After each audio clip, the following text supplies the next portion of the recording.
నమస్తే, welcome to cube TV network. This is your Sravani journalist. ప్రస్తుతం మనం నెల్లూరు జిల్లాలో ఉన్నాము. రాష్ట్ర వ్యాప్తంగా ఎన్నికల హడావిడి, ఎన్నికల ఉత్కంఠ కొనసాగుతోంది. ప్రచారం తుది దశకు చేరుకుంది. అయితే నెల్లూరు జిల్లా మాత్రం చాలా ప్రకంపనలు రేకెత్తిస్తూ ఉన్న సిచ్యువేషన్స్. ఎందుకు అనంటే ఇక్కడ ఎంపీ క్యాండిడేట్గా విజయసాయి రెడ్డి గారిని జగన్మోహన్ రెడ్డి గారు దింపడు. ఖచ్చితంగా మళ్ళీ క్లీన్ స్వీప్ నెల్లూరు జిల్లాలో ఉండబోతుంది అని చెప్పి ఇక్కడున్న నేతల గట్టి నమ్మకం ఒకవైపు కొనసాగుతోంది.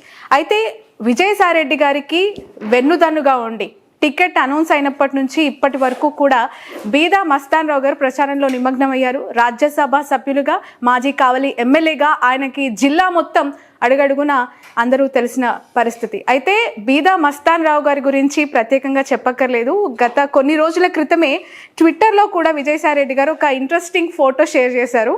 విజయసాయి రెడ్డికి వెన్నుదన్నుగా నిలుస్తూ అతన్ని గెలిపించే బాధ్యతల్ని మస్తాన్ రావు గారు భుజాన్ని వేసుకున్నారు. ఒకసారి మాట్లాడించే ప్రయత్నం చేద్దాం మస్తాన్ రావు గారితో. నమస్తే అండి, బాగున్నారా? నమస్కారం. సో చాలా చాలా హాటెస్ట్ నియోజకవర్గాల్లో ఇప్పుడు నెల్లూరు పార్లమెంట్ కూడా చేరిపోయింది. ఒక senior most leader and clean image ఉన్న మస్తాన్ రావు గారు ఇక్కడ పాలిటిక్స్ ఏ విధంగా ఉన్నాయి అంటే ఏం చెప్తారు? అందరికీ నమస్కారం. ఈరోజు విజయసాయి రెడ్డి గారు నెల్లూరు వాస్తవ్యులు. ఇక్కడే పుట్టి పెరిగి ఆయన విద్యాభ్యాసం కానీ అంత డిగ్రీ వరకు ఇక్కడే చేసి తర్వాత ఇక్కడి నుంచి చెన్నైకి వారు సీఏ చేయడానికి రావడం, సీఏ పాస్ అయిన తర్వాత ఆ రోజు నుంచి ఈ రోజు వరకు వైఎస్ కుటుంబంతో ఒక అనుబంధం. ఆయన కుటుంబ సభ్యుడిగా రాజశేఖర రెడ్డి గారు ఉన్నప్పుడు కూడా ఆయనకు అన్ని సలహాలు సంప్రదింపులు, ముఖ్యమంత్రిగా ఉన్నప్పుడు, ముఖ్యమంత్రి కాకముందు అదే అనుబంధం మన జగన్మోహన్ రెడ్డి గారు రాజకీయాల్లోకి అడుగిడినప్పటి నుంచి కూడా కొనసాగింపు చేయడం చాలా గొప్ప విషయం. అదే ఆయన క్రెడిబిలిటీ కూడా. ఎన్ని ఒడిదుడుకులు వచ్చినా కూడా జగన్మోహన్ రెడ్డి గారికి అండగా నిలిచినటువంటి ఒక నిబద్ధత కలిగినటువంటి వ్యక్తి మన వేణుంబాకం విజయసాయి రెడ్డి గారు. మా చిన్ననాటి విషయాలకు వస్తే మేము ఇక్కడ చిన్నప్పటి నుంచి 45 సంవత్సరాల పైబడి ఆ ఫోటో మీ దగ్గర నుంచి తీసుకున్నారా? సార్ దగ్గర ఉంది, షేర్ చేశారు. ఒకసారి మద్రాసులో సీఏ చదువుకునేటప్పుడు అక్కడ బీచ్ లో పోయి చిన్ననాటి స్నేహితులు అందరూ సీఏ చదువుకునేటువంటి విద్యార్థులు అందరం కూడా ఆ ఫోటో తీసుకున్నాం. అది నా దగ్గర కూడా లేదు, ఎట్టో ఆయన దగ్గర ఉండిపోయింది. అది నాకు కూడా ఆశ్చర్యం వేసింది. కాబట్టి ఆ రోజు నుంచి ఈ రోజు వరకు ఆయన వేరే పార్టీలో ఉన్నా, నేను వేరే పార్టీలో ఉన్నా, ఏ రోజు కూడా మేము స్నేహాన్ని కొనసాగించడే కాకుండా ఒకరి విషయాల్లో, ఒక రాజకీయ విషయాల్లో ఎవరు పద్ధతి ప్రకారం పోతున్నాం. అంతేకాకుండా ఈ రోజు కూడా Vijayasai Reddy, VS Reddy and company నా గ్రూప్ బిఎంఆర్ సంస్థలు కూడా ఆడిటర్. ఈ రోజు కూడా ఒక సందర్భంలో చంద్రబాబు నాయుడు గారిని తెలుగుదేశంలో ఏమయ్యా ఇంకా విజయసాయి రెడ్డి గారిని నీ ఆడిటర్గా పెట్టుకున్నావు అని అడగడం కూడా జరిగింది. కానీ నేను ఒకటే చెప్పాను, అది వేరు ఇది వేరు, రాజకీయం వేరే, వ్యక్తిగతం వేరే అని కూడా నవ్వుతా నేను కూడా సమానం చెప్పాను. అది మాకు ఉండేటువంటి అనుబంధం. అయితే ఈరోజు విజయసాయి రెడ్డి గారు నెల్లూరు పార్లమెంట్ అభ్యర్థిగా గౌరవ ముఖ్యమంత్రి శ్రీ జగన్మోహన్ రెడ్డి గారు ఇక్కడికి ఎన్నిక చేయడంతోనే ఆయన విజయం, అంటే పార్టీ విజయం ఖరారైనటువంటి వాస్తవాన్ని నెల్లూరు పార్లమెంట్ పరిధిలో 7 నియోజకవర్గాలు అందరూ కూడా ఇప్పటికే అనుకోవడం జరుగుతుంది. వేమిరెడ్డి ప్రభాకర్ రెడ్డి గారు ఇంతకాలం వైఎస్ఆర్సీపీ పార్టీలో నాయకుడికి దగ్గర ఉండారు, పదవులు అనుభవించారు, భార్యాభర్తలు ఇద్దరు కూడా పదవులు అనుభవించారు. ఆయనకి ఎంతంత సన్నిహితంగా ఉండి కూడా ఆయన సడన్గా పార్టీ మారడం చాలా బాధాకరం. నాకు కూడా రాజ్యసభలో నాతో పాటు ఆయన కూడా కొలిగ్, అంత ఉన్న వ్యక్తి, అనుబంధం పెంచుకున్న వ్యక్తి ఈరోజు పార్టీ నుంచి విడిపోయిన తర్వాత ఆయన మొదట్లో కొంచెం కన్ఫ్యూజన్ ఉండింది. కానీ ఈరోజు ఆ కన్ఫ్యూజన్ అంతా విజయసాయి రెడ్డి గారు ఎప్పుడైతే నెల్లూరు పార్లమెంట్ అభ్యర్థిగా ఖరారు చేశారో జగన్మోహన్ రెడ్డి గారు, ఆ రోజు నుంచి రోజు రోజుకి 7 నియోజకవర్గాలలో కూడా వైఎస్ఆర్సీపీ పార్టీ అభ్యర్థుల యొక్క విజయావకాశం బ్రహ్మాండంగా మెరుగైనవి. మీరు చూసిన ఉదయగిరి మస్తాన్ గారు ఒక ఓపెన్ క్వశ్చన్, జెన్యూన్గా ఆన్సర్ చెప్పండి. వేమిరెడ్డి ప్రభాకర్ రెడ్డి అంటే ఆర్థిక సామర్థ్యం ఉన్న ఒక లీడర్ని వైసీపీ ఎందుకు చేజార్చుకుంది? అది మీ బలహీనత లేదంటే తన పవర్ అని చెప్పొచ్చా? అసలు ఎక్కడ చెడింది? అంటే ఇప్పుడు రాజకీయాల్లో ఆర్థిక బలం అనేది కొంతవరకే పనిచేస్తాయి, కానీ ప్రజాబలం అవసరం. ఆయనకి ప్రజా బలం లేదు చెప్పాలంటే. ఆయన ఎప్పుడు కూడా ప్రత్యక్ష రాజకీయాలు ఇంతవరకు ఉన్నటువంటి వ్యక్తి కాదు. ఆయన కూడా పొలిటికల్ నిబద్ధత లేదు. 2019 ఎలక్షన్ ముందు చంద్రబాబు నాయుడుతో కలిసి తెలుగుదేశంలో పోవాలనుకున్నారు, ప్రయాణించాలని. కానీ అక్కడ రాజ్యసభ సీటు రాకపోయేకే ఇక్కడికి వచ్చి ఆ రోజు రాజ్యసభ సభ్యులు కావడం, మళ్ళీ ఇక్కడ నెల్లూరు పార్లమెంటు పోటీ చేయమన్నప్పుడు ఆయన కండిషన్ పెట్టడం ఏ రాజకీయ నాయకుడు కూడా నచ్చదు. ఎందుకంటే వాళ్ళ అక్కడ గ్రౌండ్ రియాలిటీస్ని బట్టి అభ్యర్థుల్ని ఖరారు చేస్తారు. అవి ఆ ఎమ్మెల్యే క్యాండిడేట్లు ఎంపీ విజయానికి ఉపయోగపడతాయి. అటువంటిది మరిచి నాకు వాళ్ళు అక్కడ ఉండాలా, వీళ్ళు ఇక్కడ ఉండాలా, వీళ్ళు ఉండకూడదు, ముస్లింకి నేను నెల్లూరు టౌన్లో ఎమ్మెల్యేగా ఇస్తే నేను పోటీ చేయను, అదేవిధంగా బీసీ అభ్యర్థి కందుకూరు బీసీ అభ్యర్థికి ఇస్తే గెలవడు, అక్కడ కూడా ఉన్నత వర్గాల వారిని పెడతాను అని అన్నం జగన్మోహన్ రెడ్డి గారు యొక్క సామాజిక న్యాయానికి అది చాలా వ్యతిరేకం. సామాజిక న్యాయంలో భాగంగా నీకెందుకు మంచి అభ్యర్థిని ఎందుకు చేస్తానో కూడా అది ఆయన దాన్ని పట్టించుకోకుండా దురదృష్టవశాత్తు ఆయన తెలుగుదేశం పార్టీలో పోవడం, జనాలు కూడా వైఎస్ఆర్సీపీ పార్టీ వాళ్ళే కాదు, తటస్థంగా ఉండేటువంటి వాళ్ళందరూ కూడా చాలా ఆయన్ని ఈ విషయంలో వ్యతిరేకించడం స్టార్ట్ చేశారు. విజయసాయిరెడ్డి గారు అభ్యర్థి ఖరారైన తర్వాత ఆయనకు ఉండేటువంటి క్రెడిబిలిటీ కానీ, వైఎస్ఆర్ కుటుంబంతో అనుబంధం కానీ, నెల్లూరు వాసిగా ఉన్నటువంటిది, అందులో పార్టీలో 2వ స్థానంలో ఉన్నటువంటి వాస్తవం అందరికీ కూడా తెలుసు. రాష్ట్ర వ్యాప్తంగా పార్లమెంట్లో కూడా మా 31 మంది ఎంపీలకి ఆయన పార్లమెంట్ నాయకుడిగా ఉండడం వైఎస్ఆర్సీపీ పార్టీ తరఫున మీరు కూడా చూసుంటారు. ఇటీవల ఆయన సంసద్ రత్న అనేది కూడా పార్లమెంటులో ఆయన చేసినటువంటి సేవలకి అరుదైనటువంటి పురస్కారం కూడా గౌరవ ప్రధానమంత్రి గారు కూడా ప్రదానం చేయడం జరిగింది. అంటే ఇటువంటి ఒక ఉన్నత విలువలు కలిగినటువంటి వ్యక్తిని నెల్లూరు పార్లమెంటుకు పెట్టడం అందరూ కూడా బాగా హర్షిస్తూ ఉన్నారు. ఆయన విజయావకాశాలు బ్రహ్మాండం మెరుగవడం కాకుండా వేమిరెడ్డి ప్రభాకర్ రెడ్డి గారు చేసినటువంటి ఈ రాజకీయంగా పొరపాటు ఆయన్ని ఖచ్చితంగా ప్రజలు హర్షించకుండా ఓడించేటువంటి పరిస్థితి ఈరోజు 7 నియోజకవర్గం నేను చెప్తున్నాను ఈరోజు. బట్ గతంలో పరిస్థితులు ఇప్పుడు ఉన్నాయంట. 2019లో జగన్మోహన్ రెడ్డి గారి వేవు, జగన్మోహన్ రెడ్డి గారి ఒక్క అవకాశం అనే నినాదం బలంగా ప్రజల్లోకి వెళ్ళింది. నెల్లూరు జిల్లా ఆల్మోస్ట్ క్లీన్ స్విప్గా అక్కడ మీకు ల్యాండ్ స్లైడ్ మెజారిటీ వచ్చింది. ఇప్పుడు 2024లో మాట్లాడుతున్నాం. ప్రభుత్వం పైన వ్యతిరేకత ఉంటుంది, సంక్షేమ పథకాలు అందని ప్రజలు ఎంతోమంది ఉంటారు. ఖచ్చితంగా వైసీపీ అంటే ఎంతో కొంత కొన్ని లోటుపాట్లు జరిగాయనే ఒక వర్గం ఉంటుంది. దట్టు ఇక్కడ అరాచకాలు పెరిగిపోయాయి, జిల్లాలో నాయకుల అనుచరుల ఆగడాలు పెరిగిపోయాయి అనే విమర్శలు లేకపోలేదు. ఇలాంటి సిచ్యువేషన్లో ఒక్క వైసీపీ ఎమ్మెల్యేని ఎంపీతో సహా గెలవనీయకుండా అడ్డుకుంటాము అని చెప్పి టీడీపీ చేస్తూ ఉన్న కమెంట్, వేమిరెడ్డి ఇస్తూ ఉన్న ఓపెన్ స్టేట్మెంట్, దాన్ని ఎలా చూడాలి? ఇప్పుడు చూడండి, ఇప్పుడు 2019 ఎన్నికల్లో జగన్మోహన్ రెడ్డి గారి ఈ యొక్క ఇమేజ్ వల్ల రాజశేఖర రెడ్డి గారి తనయుడిగా ఉన్నటువంటి ఒక మంచి క్రెడిబిలిటీతో అందరూ కూడా బ్రహ్మాండమైనటువంటి మెజారిటీతో పట్టం కట్టదరింది. ఆ రోజు వైఎస్ఆర్సీపీ పార్టీకి ఇంతమంది కార్యకర్తలే లేరు, అప్పుడు క్యాడరు లేదు.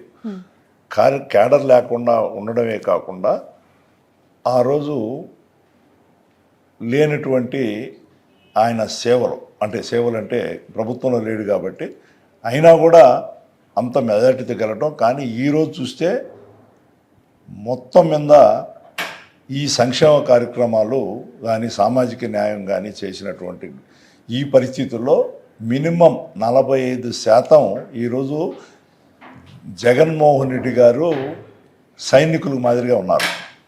గతంలో లేదు. గతంలో జనరల్గా పబ్లిక్ ఏంటంటే జగన్మోహన్ రెడ్డి గారి ముఖ్యమంత్రిగా ఒకసారి చేయాలి అని అనుకున్నారు, బ్రహ్మాండంగా జరిగింది. ఈరోజు సొంత సైన్యాన్ని వైఎస్ఆర్సీపీ పార్టీకి తయారు చేయడం ప్రధానమైన బలం. ఆయన ఏదైతే చెప్పారో అవన్నీ కూడా పాటించడం ఈ 5 సంవత్సరాల్లో జరిగినటువంటి వాస్తవం. అంటూ ఉంటారు అభివృద్ధి అంటే ఏంది? పేదవాడి చేతికి రూపాయి ఇస్తే వాడు దాన్ని సద్వినియోగం చేసి వాడు డెవలప్ అయితే ఆటోమేటిక్ సమాజం డెవలప్ అవుతుంది. కాబట్టి ఈరోజు విద్యాపరంగా కానీ అన్ని రకాల కూడా బ్రహ్మాండంగానటువంటి సమాజంలో ఈరోజు జగన్మోహన్ రెడ్డి గారి యొక్క సంక్షేమ కార్యక్రమాలు అయితేమి విద్యా వైద్యం ద్వారా అయితేనే మంచి అభిప్రాయాన్ని మీద ఏర్పడి జగన్మోహన్ రెడ్డి అయితేనే ఈ సమాజానికిలో సామాజిక న్యాయం కానీ అన్ని విషయంలో బ్యాలెన్స్ చేసుకొని ముందుకు తీసుకుపోతారని మళ్ళీ పట్టం కట్టడానికి సిద్ధమయ్యారు. గతంలో లేని దానికంటే ఈ 5 సంవత్సరాలు జరిగినటువంటి కార్యక్రమాలన్నిటి వల్ల సంక్షేమ కార్యక్రమాలు కానీ ఏ అభివృద్ధి కార్యక్రమాల వల్ల ఆయనకి ఎక్కువ ఇమేజ్ పెరిగింది. కానీ ఇటువంటి పరిస్థితి మస్తాన్ గారి పైన కూడా ఆరోపణలు వచ్చాయి. వేమిరెడ్డితో పాటు మీరు కూడా అదే లైన్లో వెళ్ళిపోతున్నారు, పార్టీ మారబోతున్నారు, అనేక ప్రచారాలు జరిగాయి. ఒకవైపు కుటుంబం అంతా అక్కడ ఉంది, ఒకవైపు స్నేహితులు ఇటువైపు ఉన్నారు, ఈ పార్టీ అధికారంలో ఉంది, రాజ్యసభ మెంబర్ మీరు. సో ఎలాంటి ఒత్తిళ్ళు వచ్చాయి? నిజంగానే వెళ్ళే ఆలోచన చేశారు ఒక దశలో? విజయసాయి రెడ్డి గారి కోసమే వైసీపీలో ట్రావెల్ అవుతున్నారా? ఏం లేదమ్మా, ఎప్పుడు కూడా అసలు ఆలోచన నాకు లేదు, ఆ ప్రచారం కూడా జరగలేదు. మీకు ఎలా వచ్చిందో కానీ నాకు తెలియదు. కానీ నేను ఒక్కసారి ఒక పార్టీకి కానీ వ్యక్తికి కానీ కమిట్ అయితే ఆ లైన్లోనే పోయేవాడిని.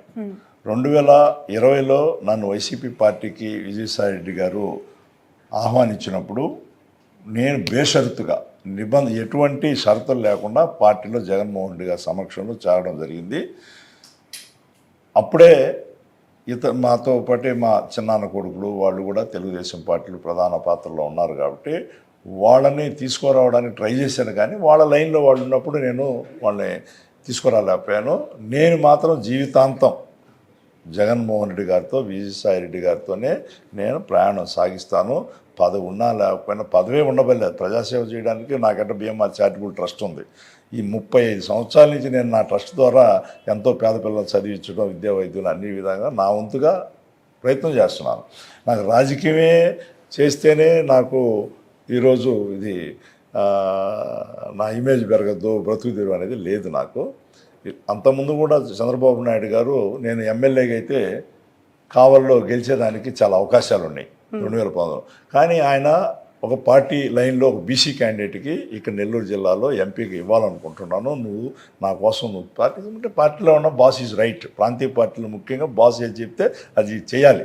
నేను దాన్ని ఇమీడియట్గా నాకు విజయ అవకాశాలు జగన్మోహన్ రెడ్డి గారికి ఆ రోజు ఉండే క్రేజ్ వల్ల తక్కువ ఉన్నాయని తెలిసి కూడా నాయకుడు చెప్పాడు, చేశాను. ఈరోజు కూడా మా నాయకులు విజయసాయి రెడ్డి గారు కానీ పెద్దలు మా బాస్ జగన్మోహన్ రెడ్డి గారు కానీ వారి కోసంగా పార్టీ కోసంగా అల్టిమేట్గా పార్టీ పేదల కోసం ఉపయోగపడే పార్టీ.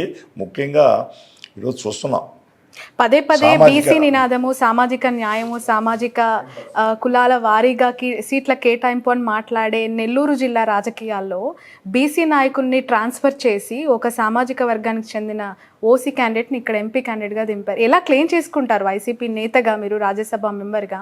అది న్యాయంగా జరిగిన తరలింపని అనుకోవాలా? అనిల్ కుమార్ యాదవ్ గారిని, బీసీ లీడర్ని నర్సరావుపేటకి ట్రాన్స్ఫర్ చేశారు. ఇప్పుడు చూడండి,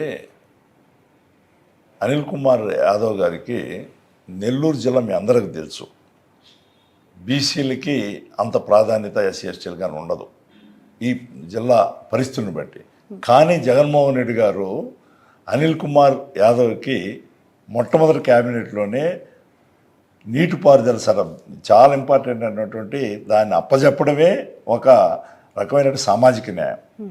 తర్వాత 9 మంది ఎంపీలు ఎలక్ట్ అయితే రాజ్యసభకి 4 బీసీలు పెట్టారు. అన్ని సామాజిక వర్గాలు తీసుకొచ్చి పెట్టారు. మనం గతంలో ఎప్పుడు ఊహించుకోలేనటువంటి పరిస్థితి. మొన్న కూడా 3 వస్తే ఒకరు ఎస్సీకి, అసలు ఎస్సీలని రాజ్యసభకి అది ఊహించిన పరిస్థితులు బాబురావు గారు కూడా రాజ్యసభ ఇవ్వడమే కాకుండా ఈరోజు ఇక్కడ విజయసాయి రెడ్డి గారి ప్రాముఖ్యతను బట్టి ఇక్కడ ఉండేటువంటి ఈ జిల్లా వాసి కాబట్టి విజయసాయి రెడ్డి గారు కూడా నాకు ప్రజలతో మమైక్యమై ప్రజాసేవ చేసేదానికి నాకు ఇది ఒక అవకాశం అని చెప్పి బాస్ చెప్పడంతో జగన్మోహన్ రెడ్డి గారు ఆయన ఇమ్మీడియట్గా ఇంకొక ఆలోచన చేయకుండా పోటీ చేయడం చాలా సంతోషం. ఇక్కడ సామాజిక న్యాయం లేదు అంటే ఈరోజు ఒక ముస్లిం మైనారిటీ సోదరుడికి ఎవరు ఊహించలేనటువంటి విషయం ఆయనకి ఇవ్వడం జరిగింది. కందుకూరులో ఒక మంచి గెలుస్తారు అనుకున్న మహీధర్ రెడ్డి గారిని కూడా నువ్వు ఒక బీసీ క్యాండిడేట్ పెడతావు, నువ్వు సహాయం చేయండి అని చెప్పి గెలిపించుకోరండి అని చెప్పి సాహసం కూడా చేశారు. ఈరోజు 100% గెలుస్తున్నారు ఆయన మన మసూద్. బట్ వస్తున్న సర్వేలన్నీ చూస్తూ ఉంటే నెల్లూరు జిల్లా విషయానికి వస్తే ఎదురు గాలి ప్రతి గాలి బాగా బలంగా వీస్తోంది. అందులో ఒక కొవ్వూరు, ఒక కావలి, ఒక నెల్లూరు సిటీ, ఇవే సీట్లు టీడీపీ విజయానికి సంకేతము. ఇవే సీట్లు ఓపెన్ అవుతాయి ఫస్ట్ ఇక్కడ టీడీపీ కోటాలో అని చెప్పి మాట్లాడుతూ ఉన్నారు. గ్రౌండ్ రియాలిటీస్ ఏ విధంగా ఉన్నాయి? Because you are belongs to Kavali constituency. ఈరోజు మీరు అన్నారు కావలిలో తెలుగుదేశానికి అవకాశం ఉంది. ఎలా ఉండే నాకు అర్థం కావట్లేదు. కావలి మొట్టమొదటిగా మంచి మెజారిటీతో గెలిచేటువంటి సీటు వైఎస్ఆర్సీపీకి కావలి. అదేవిధంగా కోవూరు అన్నారు. కోవూరు ఏమి రాజకీయ చరిత్ర ఉంటే నల్లపరెడ్డి వారు గత 11 సార్లుగా ఎమ్మెల్యే కంటెస్ట్ చేశారు. 3 సార్లు వాళ్ళ నాన్నగారు నల్లపరెడ్డి శ్రీనివాసరెడ్డి గారు దివంగత నేత, ఆయన 3 సార్లు గెలిచారు. 8 సార్లు ప్రసన్న కుమార్ పోటీ చేసి 6 సార్లు గెలిచాడు. కాబట్టి అటువంటి ప్రజల్లో మమైక్యమయ్యి తల్లో 4 ఉండేటువంటి వ్యక్తులు, అందుబాటులో ఉండే వ్యక్తులని ప్రజలు ఆదరిస్తారా? జస్ట్ డబ్బులు ఎదజాలితేనే వాళ్ళని గెలిపిస్తారు. డబ్బులు తీసుకుంటారు అందరూ, ఎవరికి చేదు కాదు. కానీ ఎవరైతే అందుబాటులో ఉండి సేవ చేస్తారో వాళ్ళనే గెలిపిస్తారో. మీరు అనుకున్నట్టుగా కావలి కానీ, కోవూరు కానీ, నెల్లూరు 1లో మీరు సామాజిక మీరు ఎన్ని చూసినా కూడా, కోణంలో చూసినా కూడా ఇక్కడ ఎక్కువగా మైనారిటీలు, బీసీలు, ఎస్సీ ఎస్టీలు ఉండేటువంటి ప్రాంతం ఇది. జగన్మోహన్ రెడ్డి గారు ఓట్ బ్యాంక్ బలమంతా కూడా ఆ వర్గాలే. కాబట్టి ఖలీల్ అహ్మద్ ఖచ్చితంగా గెలుస్తున్నాడు. అందులో విజయసాయిరెడ్డి గారు ఎంపీ అభ్యర్థికి వచ్చిన తర్వాత బ్రహ్మాండమైనటువంటి విజయ అవకాశాలు మెరుగుపడ్డాయి. అంటే మీరు అనుకున్న విధంగా, ఎవరు అనుకున్న విధంగా కూడా నెల్లూరు జిల్లా వైఎస్ఆర్సీపీకి అడ్డా. ఆ అడ్డా అనేది మళ్ళీ రేపు ఎన్నికలు మే 13వ తారీఖు తర్వాత మీకు నిరూపణ అవుతుంది. మీరే చూస్తూ ఉండి ఆ రోజు మళ్ళీ మీరు కూడా నన్ను ఇంటర్వ్యూ చేయండి. మస్తాన్ గారు, మొత్తానికి విజయసాయి రెడ్డి గారికి ఎంత మెజారిటీ, ట్రంపింగ్ విక్టరీ ఏ విధంగా ఉండబోతుంది నెల్లూరులో? అప్పుడే చెప్పలేము. ఇంకా ఎలక్షన్లు 20 రోజులు పైనే ఉండే. నామినేషన్ కూడా దాఖలు చేయాలి. జనరల్గా నామినేషన్ల తరువాతనే నిజమైనటువంటి ఈ రాజకీయ కోణంలో మనం చూసినప్పుడు విజయ అవకాశాలు కానీ అన్నీ కూడా బయటపడతాయి. అంటే ఇంకా మీరు గెలుపు అయితే తథ్యం. మీరు మెజార్టీల గురించి మాట్లాడారు. మెజార్టీల గురించి ఇప్పుడు నేను చెప్పలేను. గెలుపు అయితే మాత్రం వైఎస్ఆర్సీపీ పార్టీది. విజయసాయిరెడ్డి ఎంపీగా, ఎమ్మెల్యేలుగా. ఎందుకంటే ప్రజల్లో తిరుగుతూ ఉన్నారు, మీకు అక్కడ లోకల్గా ఉన్న గ్రౌండ్ రియాలిటీస్ తెలుస్తూ ఉన్నాయి. సంక్షేమ పథకాలు అందుకున్న ప్రతి అవ్వాతాతలు, మహిళలంతా కూడా మీకు పట్టం కడుతున్నారని పదే పదే మీ నినదిస్తున్నారు. మీరు మీ స్పీచెస్లో చెప్తూ ఉన్నారు కదా. మెజారిటీకి ఒక ఫిగర్ చెప్పడంలో తప్పే ఉంది. అలా మనం ఇప్పుడు ఉదాహరణకి మీరు నిన్న మేము విజయసాయిరెడ్డి గారు, ఎమ్మెల్యే గారు అందరం కూడా నా స్వగ్రామం అయినటువంటి అల్లూరు మండలం ఇసుకపల్లి పోయాను, కావలి నియోజకవర్గంలో. పథకాలు అక్కడ మొత్తం ఫ్యామిలీస్ 4,000 ఉంటే 3,540 కుటుంబాలు, 4,000 కుటుంబాల్లో ప్రతి ఒక్కరూ ఏదో విధంగా లక్షల కొద్ది 5 సంవత్సరాలు లబ్ధి పొందితే అందరూ ఆ చిన్న పిల్లలతో సహా రోడ్డు మీదకి వచ్చి ఒక చిన్న పల్లెటూరులో 8,000 ఓట్లు ఉండేటువంటి ఊర్లో ఏ విధమైనటువంటి బ్రహ్మరథం పడి అదే ఒక మా పార్టీ విజయానికి సంకేతం. దాంట్లో ఎటువంటి సందేహం లేదు అని చెప్పి కూడా నేను ఈ సందర్భంగా చెప్తా ఉన్నాను. ఇంకోటి ఏదో అడిగారు మీరు, ఫిగర్ ఎంత వస్తుంది చెప్పడంలో తప్పలేదు కదా. ఒక ఫిగర్ చెప్పండి. అదే నామినేషన్ తర్వాత కానీ చెప్పలేము. ఏదో ఒక విషయం మర్చిపోయాను. Right. Final question, very important and personal question. చిన్ననాటి స్నేహితుడు, రాజకీయంగా ఎన్నో సందర్భాల్లో పర్సనల్గా కూడా వ్యక్తిగతంగా వెన్నుదన్నుగా ఉన్న ఈ ఇద్దరు కూడా ఒకే కాన్స్టిట్యుయెన్సీ పైన ఒక పార్టీ నుంచి ఇప్పుడు చాలా పట్టు వదలని విక్రమార్కుల్లా ఇద్దరు కూడా ప్రచారం చేస్తూ ఉన్నారు కదా. ఆనాటి విజయసాయిరెడ్డి, ఈనాటి విజయసాయిరెడ్డి ఎలా ఉన్నారు? What is the difference? ఒక యూత్ వింగ్లో ఉన్నప్పుడు, లేదంటే ఎర్లియర్ స్టేజెస్లో ఆడిటర్గా అండ్ బ్యాక్ అండ్ పాలిటిక్స్లో, ఇండోర్ పాలిటిక్స్లో నిమగ్నమైన ఒక వ్యక్తి, రాజశేఖర రెడ్డి గారి కుటుంబానికి చాలా అత్యంత ఆప్తుడుగా ఉన్న వ్యక్తి, ఇప్పుడు ప్రత్యక్ష రాజకీయాల్లోకి దిగారు. వ్యత్యాసాలు ఏ విధంగా ఉన్నాయి విజయసాయి రెడ్డి గారిలో? మీరు చూసిన విజయసాయి రెడ్డి అసలు ఎట్లా ఉండేవారు? ఆయన నాకు ఆల్మోస్ట్ 47-48 సంవత్సరాల అనుబంధం. ఆ రోజు సాయిరెడ్డి గారు ఎలా ఉండారో మేము ముద్దుగా సాయి అనే పిలుచుకునేవాళ్ళం అతన్ని. ఈ రోజుకి ఏం మార్పు లేదు. నేనే చెప్పాను, నేను తెలుగుదేశం పార్టీలో 30 సంవత్సరాలు పైబడి ప్రయాణం చేశాను. ఎమ్మెల్యేగా, ఎంపీగా అన్ని విధాలా పోటీ చేయడం, జెడ్పీటీసీ దగ్గర నుంచి. ఆయన అటుంటూ మేము రాజకీయాలు మాట్లాడేవాళ్ళం కాదు, వ్యక్తిగత సంబంధాలు కొనసాగించుకున్నాం. అదే నేను ఈరోజు కూడా ఆయనే నాకు auditor VS Reddy and company అంటే రాతపూర్వ సంతకం పార్టీలు పెట్టినా కూడా ఆయన స్నేహానికి బ్రహ్మాండమైనటువంటి విలువ కూడా కాకుండా ప్రత్యేకంగా నేను గత నెల రోజుల నుంచి గమనిస్తూ ఉన్నాను. ఈయన ప్రత్యక్ష రాజకీయాల్లో లేడు కదా, అంతకుముందు ఈవెంట్స్ అన్ని పార్టీ తరఫున పెద్ద పెద్ద ఈవెంట్స్ అన్నీ కూడా ఆయనే చేతుల గుండానే నడపడం జరిగింది. కానీ అప్పటికంటే ఈరోజు సామాన్యుడిని చార తీసుకొని వాడు అవసరాలు ఎన్నో ఇమ్మీడియట్గా సాల్వ్ చేయడానికి ప్రయత్నించడం చూస్తుంటే ఆయన రాజకీయంగా ప్రత్యక్ష రాజకీయాలు ప్రజాసేవ చేయడానికి బ్రహ్మాండమైన అవకాశం నాకు తరచూ చెప్తున్నాడు. రాజ్యసభలో ఏముందా, ఇక్కడ ఉంది, ప్రజలు 10 మందికి డైరెక్ట్గా ఉపయోగపడతా, ఆడుంటే పెద్దోళ్ళే కలుస్తారు, ఏడుంటే అందరూ కలుస్తున్నారు, ఆ సాటిస్ఫాక్షను ఉందనేటువంటి ఒక ఇక ఎంపీ అభ్యర్థిగా ఖరారైనప్పటి నుంచి బ్రహ్మాండమైనటువంటి ఒక ప్రజాసేవ చేయాలనే ఆలోచన ఎక్కువైంది.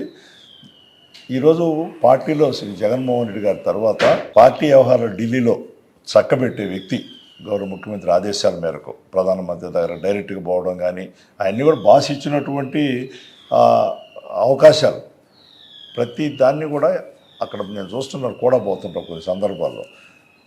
ఎంత కన్విన్సింగ్గా కన్సర్న్ మంత్రుల్ని కానీ ప్రధానమంత్రిని కానీ చెప్పి పని సాధించుకొని వస్తాడు. ఆ చాకచక్యం ఒక చంద్రగుప్తుడికి చాణక్యుడి మాదిరిగా విజయసాయి రెడ్డి గారు జగన్మోహన్ రెడ్డి గారికి అండగా ఉన్నాడంటే దాన్ని బట్టి మనం అర్థం చేసుకో. అటువంటి వ్యక్తి నెల్లూరు ఎంపీగా ఎన్నికైన తర్వాత అందరు ఎమ్మెల్యేలు కూడా మీరు చెప్పినటువంటి చిన్న చిన్న అవకతవకలు ఏదైనా జరిగి ఉన్నా కూడా గతంలో అది నాకు తెలియదు. ఇక నుంచి అటువంటి అవకాశాలని ఎటువంటి ఆలోచన కూడా ఎవరికి రానియకుండా కూడా చేసేటువంటి శక్తి సామర్థ్యాలు అందరిని కూడా కంట్రోల్ చేసి ఎమ్మెల్యేలని జిల్లాలో ఎక్కడైనా కూడా పార్టీకి మంచి ఇమేజ్ తీసుకొచ్చేదానికి ఆయన ఖచ్చితంగా ఆయన వ్యక్తిత్వం కానీ ఆయన పార్టీలో ఉండే స్థానం ద్వారా కానీ ఉంటుందని చెప్పి కూడా ఈ సందర్భంగా నేను తెలియజేసుకుంటాను. రైట్. ఫైనల్లీ విజయసాయి రెడ్డి గారు పార్టీలో నెంబర్ 2 అనుకోవచ్చా? ఎందుకు అంటే తను చాలా క్రూషియల్ రోల్ ప్లే చేస్తూ ఉంటారు. ఢిల్లీ అఫైర్స్ అవ్వచ్చు, పార్లమెంటరీ ఇష్యూస్ అవ్వచ్చు, ఇక్కడ లోకల్ పాలిటిక్స్ కూడా. ఇప్పుడు చూడండి, జగన్మోహన్ రెడ్డి గారు మా పార్టీ జాతీయ అధ్యక్షులు, విజయసాయి రెడ్డి గారు జాతీయ ప్రధాన కార్యదర్శి. అంటే దాన్ని బట్టి ఆయన స్థానం తెలుస్తూ ఉంది. అందులో 31 మంది రాజ్యసభ కానీ లోక్సభలో వైఎస్ఆర్సీపీ పార్లమెంటు మెంబర్లకి ఆయన మా నాయకుడు. అందులో సంసద్ రత్న అనేటువంటి బిరుదు కూడా ఆయనకి ఇచ్చారంటే ఆయనకి ఆ కెపాసిటీ ఉంటేనే ఇచ్చారు. అందులో జాతీయ భారతదేశంలో 4వ అతిపెద్ద రాజకీయ పార్టీకి ఆయన జగన్మోహన్ రెడ్డి గారి యొక్క సహాయ సహకార అండతో అధ్యక్షుడిగా ఉన్నాడు, పార్టీ నాయకుడిగా. కాబట్టి పార్టీలో ఏ కార్యక్రమం వచ్చినా జగన్మోహన్ రెడ్డి గారు సంప్రదించి అన్నా నువ్వు ఇది చూడు ఇటు చూడు మీకు ఆలోచన ఉంది కదంటే ప్రతి పార్టీ మన సిద్ధం సభలు కూడా ఇక్కడ కావలో జరిగిన సిద్ధం సభ కానీ ఆడ మన ప్రకాశం జిల్లాలో మేదరమెట్లో జరిగినటువంటి వీటన్నిటికి కూడా నాయకుడి యొక్క ఆదేశాల మేరకు పకడ్బందీగా సిద్ధం సభల నుంచే మనకి ఇంకా కూడా పార్టీ ఇమేజ్ పెరిగింది ఈరోజు. కానీ వీటన్నిటికీ ఒక కార్యరూపం ఒక రూపకల్పన చేసినటువంటి వ్యక్తి గౌరవ ముఖ్యమంత్రి గారి ఆదేశాల మేరకు విజయసాయి రెడ్డి. పార్టీలో ప్రతి ఒక్కరికి తెలుసు ఆయన చెప్పుకోవాలి నేను నెంబర్ 2, 3 అని. పార్టీ గుర్తిస్తుంది వాళ్ళ సేవలు పార్టీకి ఏం చేస్తున్నది. కాబట్టి ఈరోజు విజయసాయి రెడ్డి గారు అత్యంత కీలకమైనటువంటి స్థానంలో పార్టీలో ఉన్నారు. జగన్మోహన్ రెడ్డి గారు మళ్ళీ ముఖ్యమంత్రి కావడానికి అన్ని విధాల కృషి చేసి అందరినీ సమన్వయం చేసుకుంటూ పార్టీలో క్యాడర్ని కానీ నాయకులు కానీ అందరినీ కూడా ఈరోజు ముందుకు పోవడం మా అందరికి కూడా చాలా గర్వకారణం ఉందని కూడా తెలియజేసుకుంటాం. థ్యాంక్ యూ సో మచ్ బీదా మస్తాన్ రావు గారు. అది special interview. Local politics of Nellore constituency అనే పార్లమెంట్ బరిలో నిలిచిన విజయసాయి రెడ్డికి అసలైన ఒక బ్యాక్ బోన్ సపోర్ట్ బీదా మస్తాన్ రావు. ఎందుకు అంటే ఇక్కడ పొలిటికల్ హీట్ ఎప్పటికప్పుడు పెరుగుతూ ఉంటుంది తప్ప తరగదు. ఇంకా అది ఎలక్షన్స్ టైంలో చెప్పనక్కర్లేదు, అలాంటి కాన్స్టిట్యున్సీ ఇది. సో ఖచ్చితంగా విజయసాయి రెడ్డి గారి గెలుపు ఖాయం అయిపోయింది. మెజారిటీ ఒకటే కౌంట్ చేసుకోవాలి అనేది మస్తాన్ రావు గారి అభిప్రాయం. That's all for now. అందరికీ నమస్కారాలతో సెలవు. రైట్.